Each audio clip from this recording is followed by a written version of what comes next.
1, sound 2. You're all set?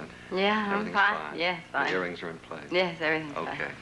I would like to introduce to you a very, very dear friend of mine who starred in the Broadway production of Bye Bye Birdie, and subsequently she went to London and starred in the London company of Bye Bye Birdie, where she had had great success, also appearing in West Side Story as Anita. She scored a great personal triumph in London, as I say. A very, very dear personal friend of mine, Miss Rita Moreno. Oh, you are terrible. I mean, Rita Gann. You couldn't have chosen Janet Leigh. No, Chita Moreno. No, Chita Rivera. And I'd like very much to say that I think it's a great idea to do the return of Bye Bye Birdie on film. And this is it. You're now seeing it made in a true, solid flesh. So, all right, we've done the name. But tell them your real name, Cheat. My real name? Your real, honest-to-God name.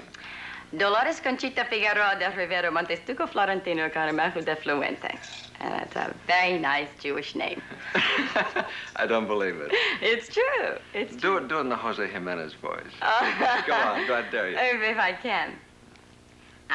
Mi name, Dolores Conchita Figueroa de Rivera Montestuco Florentino Carnival de Fluente. And he's going to kill me for being such an awful imitation. I love it. I like it better that way. Actually, the Jose Jimenez voice takes me back to Birdie, because we used that voice at one point in the show. What was the thing that you remember most about the rehearsals on Birdie, Chief? Well, you know, Birdie was a very sane era of our time. You know, we used to go down the Philippines. Sane? Birdie was sane? Well, let me finish. It was sane. We used to take if anybody came into the theater, they'd say it was a normal dance class that we always had before. True. And we'd do the pliés and everything else. And all of a sudden, our maestro, who happened to have been Mr. Champion, started out around the theater. There were about 14 dancers following him, looking like raving maniacs. But we had great times, and it was down on 2nd Avenue, and as you well know, very spooky down there. Oh, those late nights when we'd rehearse late? Yeah. And that and night the watchman? strange, yeah. Oh, dear. With the man that reminded me of Caris, the mummy. You know, the one that dragged his foot all the time. And we'd always try to get you to be the last one out of the theater. Yeah, but I always got you to be. We were always terrified. Well, I don't know. What else could we talk about? I know. I had a question I'd like to ask you, Cheat. Of all the shows that you've played, aside from the roles that you actually played in those shows of your own, is there any particular role that you've always wanted to play? Say, for example, they were going to do a revival of West Side Story, a revival of Birdie, or Mr. Wonderful or something. Is there some other part that you would have liked to have played? I would love to have played, not Mae Peterson. Kay Medford? Don't you see yourself as Kay Medford? Yes, I do. But I would like to have played, I would love to have played Maria. Now, isn't it typical of somebody like me to want to play Maria? I was extremely happy with my own part in the play.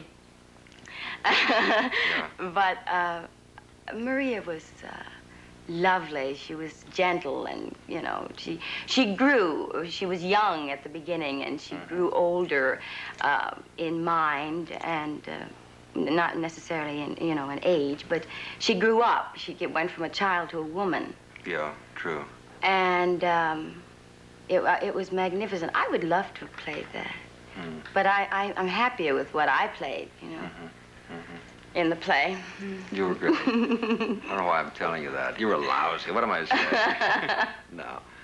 I heard that there's a possibility you may go back to London in another show. Or can you talk about that, or is that this won't be seen for weeks. Well, nobody in New York will see it, so.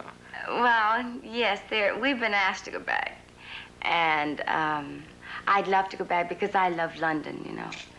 But, well, the play they asked me to go back in is magnificent. It's gypsy, and everybody, if I say it to anybody, they laugh right away, which is exactly what I did. There is only, you know, merman. There's only one merman, and she did it, and she put her mark on it, and that was that. It was described really as being a much younger person in the script, before they were fortunate enough to have Merman do it. But she actually is about in her early 20s and reaches to, I guess, about 35, 6, 7 at the end. Oh, I didn't know that. Well, I didn't either. But when it was first mentioned to me, I said, oh, my goodness, you know, I know I look old, but not quite, you know. And, you know, not anything to fit that age. Yeah. But it was, you know, they think it's fine. They'd like to put some dances in it. Would you dance in the show? Yeah, there are actually 2 or 3 spots that are really kind of perfect for it. Sounds terrible, I know, No, to no, take it could something. be. Well, A show like that could stand an expansion into a dance area. There's no reason why not. well, I certainly wouldn't attempt to do it here, you know. No, then you shouldn't.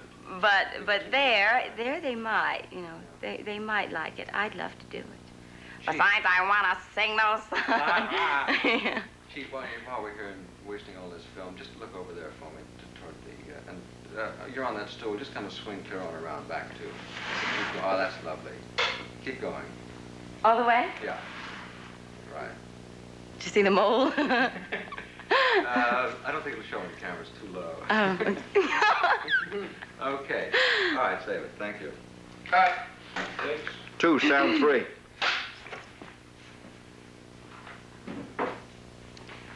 You know, Gower, there was one thing I wanted to tell you.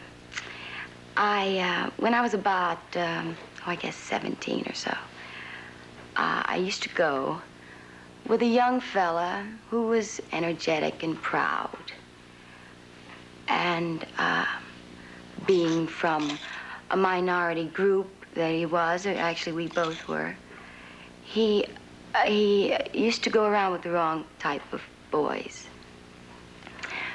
They used to say they were fighting for their place and things like that. Well, the only tragedy that I've ever had, and it's a big one, is that in one of their so-called fighting for place scenes, they had a terrible, terrible rumble, they call it. And he was killed. Now, they come and tell me. Of course, they had to. So, I contained myself, and I go down to the police station. And I must say they were very kind.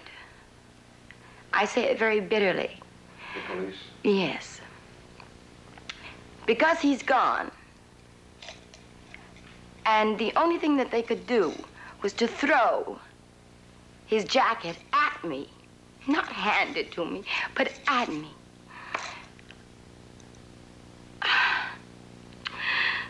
I took it. And I put my hands through the sleeves. And there was no hand at the end of it. It was there an hour before. I thanked them quietly and I left. Since then, I find it easier to live because I find I'm applying myself now. And I walk, and I greet, and I smile, but nothing much ever hurts anymore. That's all. Cut.